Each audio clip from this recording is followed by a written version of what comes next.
Romans, so good to have you back. And of course, Marcus Rios Pertinax, hello. Good morning, or rather good evening for you guys over there in Britannia. Here we are, the origins of Rome. We've finally got here, I am. And with illustrious company, mind you. Indeed, absolutely illustrious company. I want to preface this a little bit by saying that I am not a classicist, I'm not an archaeologist, I'm not an ancient historian, which is why I've been averse to tackle this particular topic.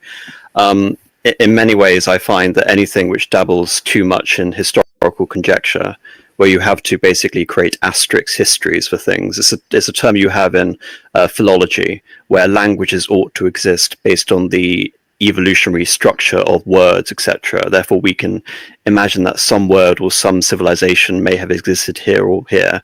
You can say, the whole sort of conception of prehistory is a lot of asterisk history. There's a lot of conjecture. There's a lot of ethnography, speculating about the origins of language and ethnicity. There is, of course, excavation evidence in terms of archaeology. And really what philology is, you can almost say that it's to try and summarize it, it's the anthropology of language. And when I have to rely too much on this, I feel very much out of my comfort zone. So I've come at this topic from a very convoluted and backwards angle, which is going to be rather funny when I'm going to be presenting some of my arguments regarding this time period. But I think, considering both of you are relatively more grounded in this period, I'm going to ask you both the same question, and I want you to answer as briefly as you possibly can. Emphasis on brief, Marcus. Which is, first to Bo, what do you believe was the origin of the city of Rome itself? Oh, okay. So briefly, all right. So there's there's three different answers to that. One is just like the archaeology. Like the archaeologists can go back and see there's been a settlement there around those 7 hills, stretching far, far back, deep into antiquity, or beyond antiquity. So thousands. What is it? The oldest thing is like 1,000 BC or more. I think it's the oldest archaeology there. But then we've got the story of Aeneas, right? In Virgil's Aeneid. So Aeneas comes from Troy, and then it's his son Ascanius, isn't it? That's his son. Who becomes the king of Alba Longa. And so there's that story. But then, of course, also, oddly, there's the story of Romulus and Remus. It's basically separate. Woven in. They're all sort of woven in. But nonetheless, there's a story of Romulus and Remus. And so there's sort of three answers to that. But, both the Aeneid is much more epic than it is real history, isn't it? And Romulus and Remus are also, to be kind, semi-mythological. Okay, I mean, could go on and on about each one of those strands, but you wanted brief, so I guess I'll leave it there. But just to sum up, it's not straightforward. It's not easy, is it? It's not like on this one day, this definitely historical figure founded a city here, and the archaeology backs it up 100%, and all the literary evidence is sort of all the ducks are in a row. That's not the case for Rome. It's just not. So I suppose that you can almost say Rome wasn't founded a day. Quite. And same question to you, Marcus. Well, perhaps not found in a day, but let's not forget that the Romans, according to their calendar, there's been a fixed date of 753, and to use the Roman phraseology, ab orbe condita, the year of the city, or the year of the founding of the city. And the fact that it's considered somewhat apocryphal, that date, but it's sort of a date which has remained consistent, even the Romans in their own telling of the history. So I think that lends to something regarding its foundation, although Bo alluded to it being sort of quasi-mythological. That's worth accounting for. Would you say, Bo? Yeah. I think I don't know if there is any firm, really firm archaeological evidence, physical evidence for Romulus and Remus. I don't think there is. Indeed. But for the sake of brevity, because you ask much of me, AM, I've many virtues, but brevity is not one of them. That I tend to concur with Bo. It's the logical answer that there was obviously an existence of an Italic group of peoples in Italy prior to what we consider like the foundation of the Roman Republic, or indeed the Roman Kingdom, as was before. And we see this in archaeology throughout Italy. We see Oscan and Sabellan artifacts from between 500 and 1000 BC that are existent in parts of, say, Campania and modern day Campania and Abruzzo, and sort of in Umbria there's a sort of a nascent Italic people there as well, related to the Latins, but not themselves technically Latin, certainly not Roman. So there, and even the Romans themselves, they speak of all these cities that surround them, whether it's Veii or Clusium, or in Neapolis, or Neapolis is a Greek city, but the cities of the Samnites, for instance, Bovianum and what would be today's Benevento, Beneventum. So there's obviously these Bronze Age settlements across Italy, and Rome would have been one of them. And whether it's actually a settlement or 7 individual settlements on each hill that then sort of combine themselves into one settlement, it's neither here nor there. But I think there's a degree of plausibility insofar that it can't technically be proven with a vast body of archaeology. The fact that the writers, the Roman writers themselves, in referencing the history, talk about a king of Alba Longa or a leader of Alba Longa and a people based in Alba Longa somehow making their way to Rome, and there might, in my opinion, there's a link towards that, and maybe that's like the unification piece where these 7 Bronze Age villages are combined into sort of a conurbation of sorts that sort of create this nascent town, city of Rome. And whether that includes an influx of Trojans who are fleeing in the Trojan War, as fanciful as that may be, we don't know. But I think the reason these stories overlap, and like what Bo mentioned to you, is that I think there's a slither of truth in them, perhaps, but we just don't know to what degree. But certainly a people influx to Rome on the basis of Bronze Age settlements that were already there, partly from Alba Longa and partly from somewhere else, and they obviously wind up with Etruscan kings. So that's my take. It should be noted, and thank you both for those answers. It should be noted that I was reading Theodore Mommsen's epic history of the Roman Republic and the early Roman Kingdom. For people who don't know, Theodore Mommsen, I guess in terms of his, academic stature, or at least his fame, is probably the equivalent historian for that time period as Edward Gibbon is for the late Empire through the decline and fall of the Roman Empire. However, to say that their methods are similar is a bit ridiculous. You can almost, maybe, Bo, I'm being a bit too harsh here with Gibbon, but I would almost say that it's more appropriate to say that Gibbon is similar to Livy in terms of method, in terms of language, in terms of narrative. A Livy who has access to better sources, refracted through the lens of the Enlightenment, whereas Mommsen is really taking advantage of all of the nascent disciplines that I mentioned at the beginning of the stream: archaeological evidence, ethnography. Do you think that's a fair assessment in terms of comparing their qualities as historians?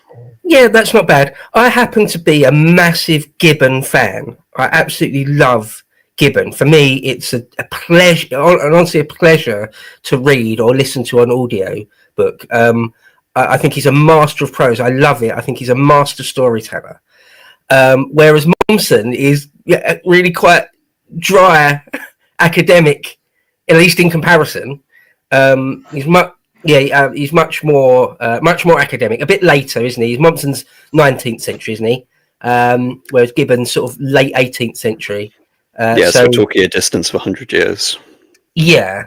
So for me, Gibbon is fun. It's not light reading. It's far from light reading. You have to get your ear in, get used to the diction, because it's quite old-fashioned, antiquated. But I love Gibbon, and Mommsen is a bit of a... I had to read Mommsen. You sort of have to if you do ancient history or classics, or at least bits of it. And it's a struggle. You've got to. Well, I sort of had to force myself through it a bit, but they're both, as you say, sort of a gold standard, though. Well, it's interesting, though. I mention Gibbon in particular because it seems that there is a very obvious element of the mos maiorum, the most elevated Roman civic virtue that appears in his assessment and polemical sort of style of writing, which appears to some extent also in Livy. And of course, that doesn't feature really in the history of Mommsen, because Mommsen isn't a narrative chronological history in that conventional sense. But the reason I bring up Mommsen is because he encounters the topic of what you've just brought up. He barely even references Aeneas, but when it comes to Romulus and Remus, he declares that it's the duty, not the sort of the advice, but the duty of the historian to discard these. And the interesting thing is that on the one hand, he's representing a revolution in terms of the precision and focus on the veracity of primary sources and data evidence. Yet on the other hand, he's also a very reactionary figure in terms of how we consider today, in terms of consigning that entire history to what he basically considers to be charming romantic tales and at best quasi-history.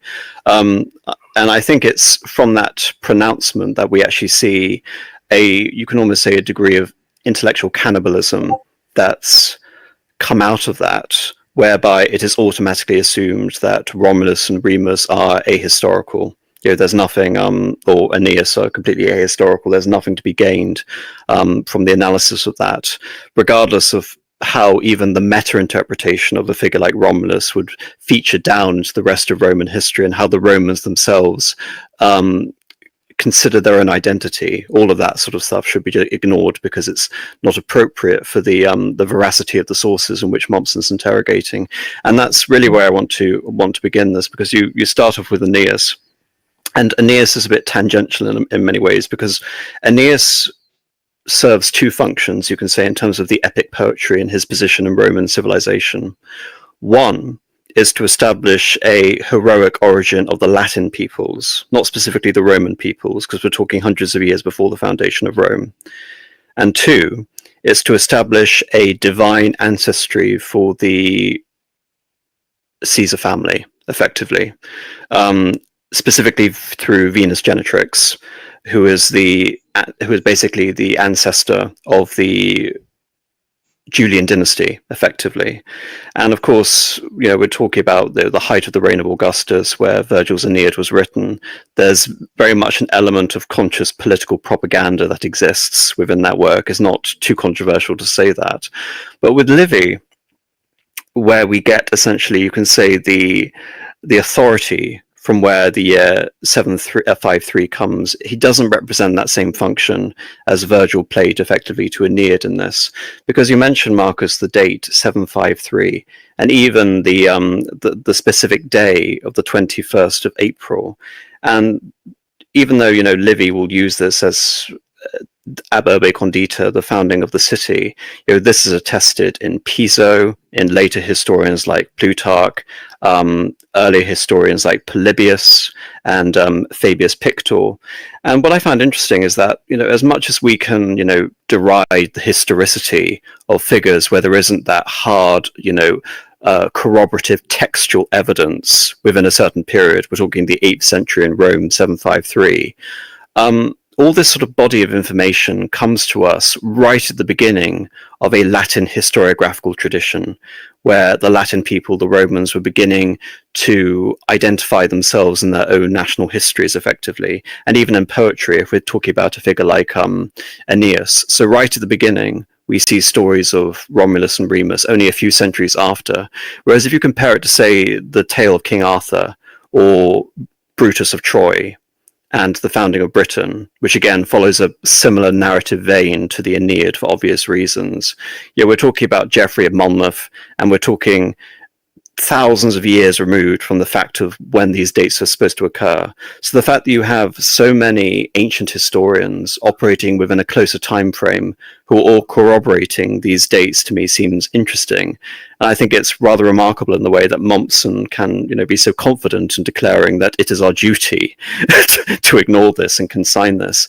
And indeed, you mentioned, what essentially is the consensus of archaeologists. Well, I found that there's actually one cousin of Christopher Lee, no less, called Andrea Carandini, who believes there is some archaeological veracity to the whole notion of a original Romulan Palatine wall. So, there is a bit of revision, and you can say a sense of trying to correct Mommsen's original admonition against the historicity of Romulus.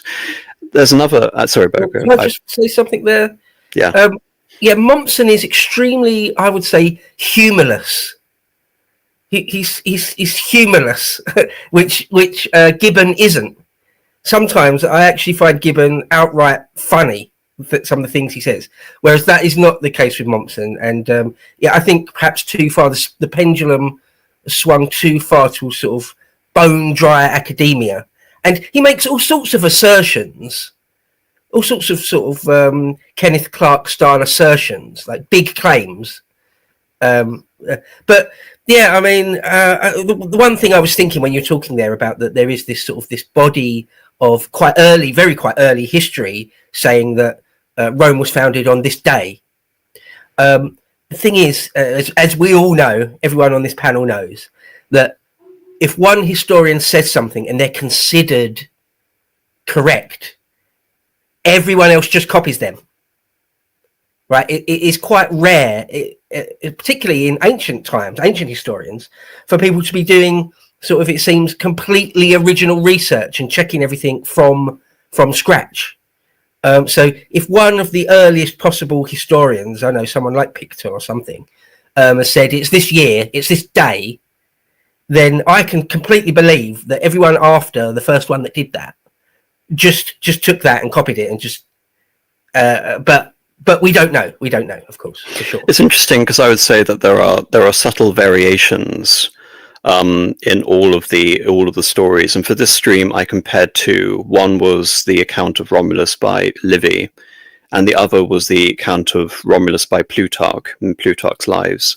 Now, it should be emphasized with a figure like Plutarch that Plutarch himself, a Greek historian writing during the time of Trajan, didn't consider that he was writing histories, and he would have known that to have been following in the tradition of Herodotus and Thucydides.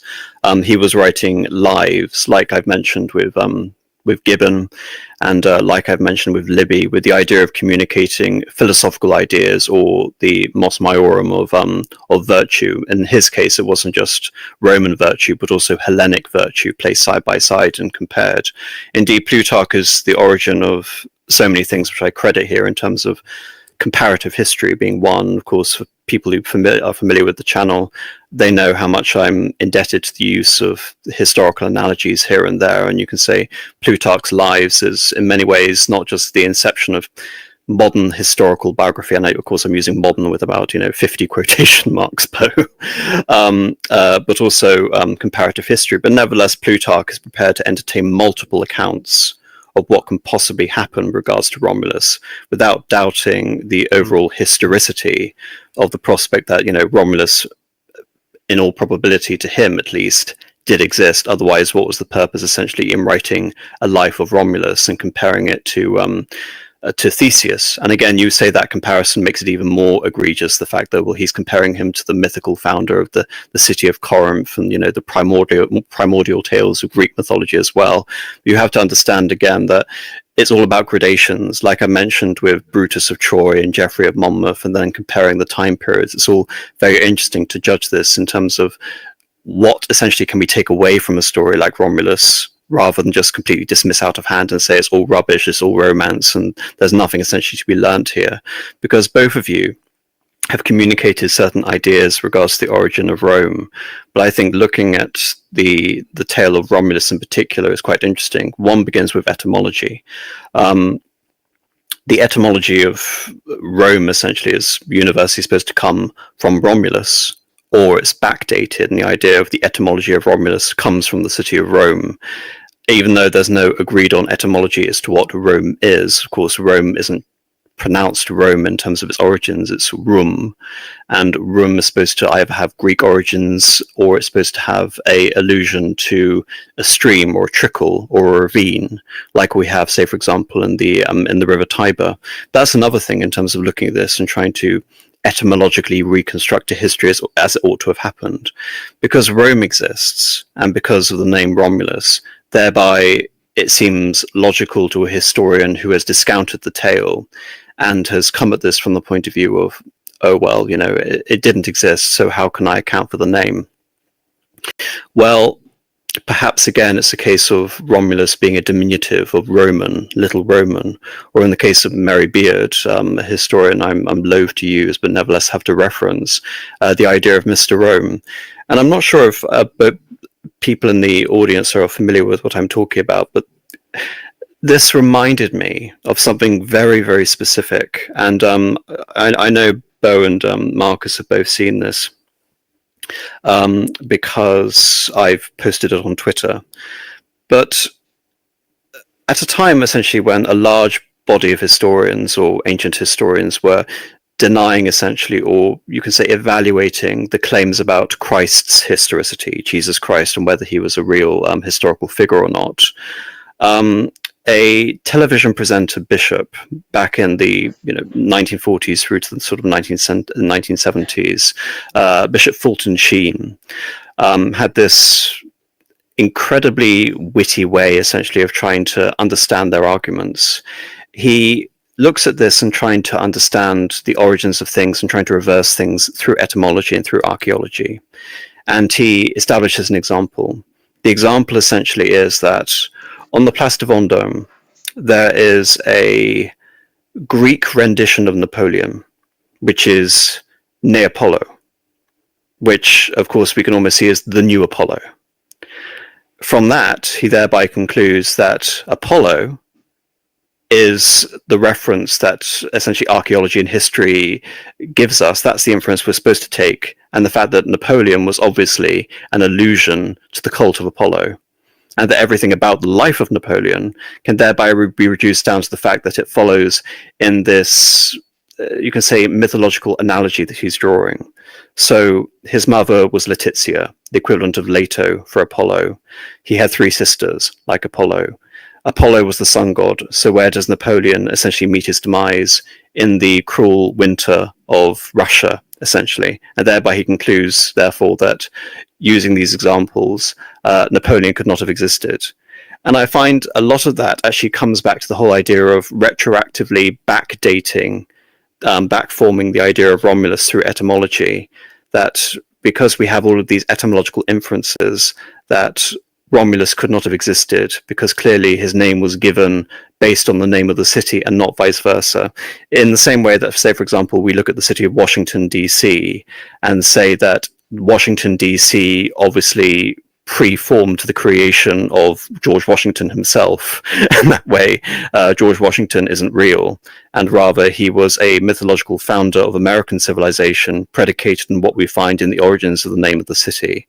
I know it's not as extreme as that, but again, it's just a point to conclude that it seems to be that there is this intellectual iconoclasm, or you can almost say an irreverence, which not only extends to figures like Romulus, but you can say almost more consequential figures like Homer, and even figures like Shakespeare.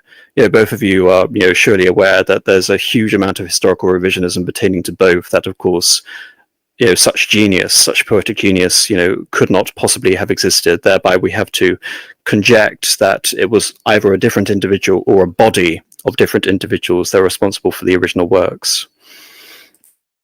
Just as a side point, sorry, your eyes are probably going to roll this AM, but just on the topic of etymology, you described it as that Romulus could sort of mean little Roman. It sort of takes me to the last emperor of the West, Romulus Augustulus, which yes, little his name means. I was going to say he's little Augustus, but that means it's like a little Augustus, which has a precedent because, for those who do know, the Semitic name for Carthage in its home mother tongue is Kartadash, which means new city. So therefore, New Carthage is new city in the same way.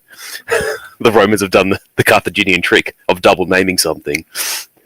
But I digress. No, I think it's fair, and I think from that basis, assuming, okay, well, what is there, therefore, in the story of Romulus that we can infer about the origins of Rome? Well, one is that Romulus and Remus were born of a Vestal virgin, ostensibly being raped or seduced by the god Mars.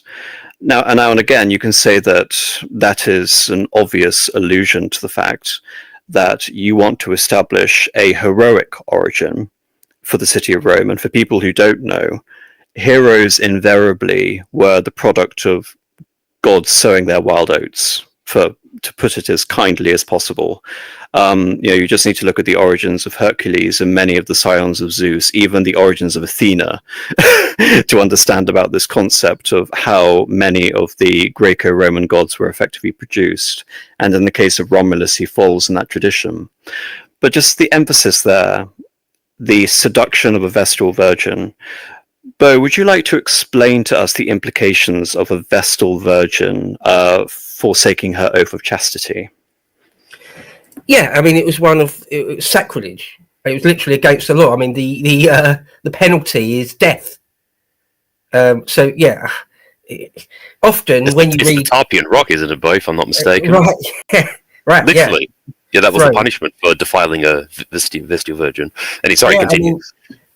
If you do the raping, you get executed, but the rapee gets killed as well. She gets killed as well. So it's often when you read someone like, someone like Gibbon or Mommsen, they go to sort of extreme lengths to try and stress how much of a taboo it was to sexually assault a Vestal virgin. It's like you're sexually assaulting the city itself in a way.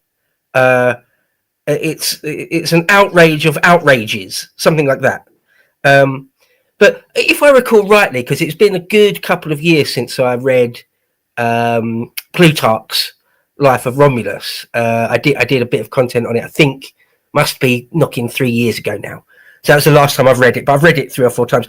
If you've read it recently, AM or Marcus, if I recall, and I might be recalling this incorrectly, doesn't he give us 2 or 3 different possible, or maybe I'm confusing it with bloody Tom Holland, but there's 2 or 3 possible stories he gives. One is that it was Mars, or is there another alternative version that it was just one of the local kings from the region, from that valley? The King of Alba Longa seems to come to mind. Right. Because Plutarch does do that, doesn't he? As you said earlier, AM, like Herodotus, he says, "Well, I've heard these various stories. I'm gonna relate all of them to you because I don't know which one's true, and I'll let you." Well, just to answer Marcus, the Vestal Virgin was Rhea Silva, who was the daughter of Numitor, who was the king of Alba Longa. So if the rapee was a scion of Aeneas, that would have been incest in addition to rape. So we're going very, very far in terms of the illusion. But the point I want to emphasize is that is simultaneously a heroic and completely debauched and inglorious origin for the founder of your city. It's not just the rape and the illegitimate offspring who were ordered to be killed until they were, again, one of the accounts is that they were effectively became wild, and the famous suckling on a wolf, and then they were either, some accounts say they were brought up by Faustulus, some others that they were saved by Faustulus. But the whole point here is to emphasize, why do these accounts create this origin, essentially, which is the foundation of the city, but also a form of supreme blasphemy against the founding of the city? Again, essentially what we're talking about is the origin of illegitimate adventurers. And you can almost say that the most glorious thing they do in the course of their lives, Romulus and Remus, is restore the throne of Numitor, who was usurped from the see of Alba Longa. And really, when we're talking about like the foundations of Rome, we all know the story of fratricide, of Remus attempting to climb over the walls which Romulus is constructing, and then Romulus kills him. There was another account you mentioned, Plutarch, Bo, another account where it is Keller, a foreman of the construction of the original foundation of the walls of Rome, who was responsible for the killing. And in that way, there is a bit of obfuscation as to the responsibility. You can almost say, again, that's an account designed effectively to allow for there to be some, again, a ray of sort of a silver lining over this potential fratricide. But again, the sacrilegious origins, and now we have the fratricide of Romulus and Remus again. What would be, you can say, the moral purpose of relaying this account at the time that all these sources were coming together in the 3rd and the 2nd century BC, if this was all, a pure invention? Because what I'm really trying to get at here is that from the accounts of Mommsen and thereafter, there is this assumption that Rome was a city of refugees. Rome was an upstart city. Rome was effectively a site of culmination, effectively, of these brigand societies, all these hill-dwelling Latins, effectively very primitive, very barbarian peoples. And there's even reference to the whole nature of that the plain of Latium is generally a very prosperous place. It's a good place for farming. And yet the area around the Tiber, where Rome is founded originally, is very prone to flooding, is not prone, say, for example, to, good crops or the growing of grapes. And thereby, what would be the impetus, essentially, for the foundation of that city? It essentially would be flight or refuge from some, great calamity. And in the case of the foundation of Rome by Romulus and Remus, again, they are illegitimate upstarts who have no claim really on the throne of Alba Longa. And so they establish a city which almost reflects these ignominious origins. And you mentioned, Marcus, about the foundation of essentially tribes dwelling on the 7 hills. Well, another aspect is that there were actually 3 societies in Rome that came together, and there was effectively a tripartite pact between these societies. But all again, this is essentially to indicate that we're talking about an upstart civilization, an upstart city with inglorious beginnings, and yet we have all of these illustrious heroic allusions. And again, you can say that these are the elements which are very much post hoc in order to establish that Rome is the city that was founded on august augury.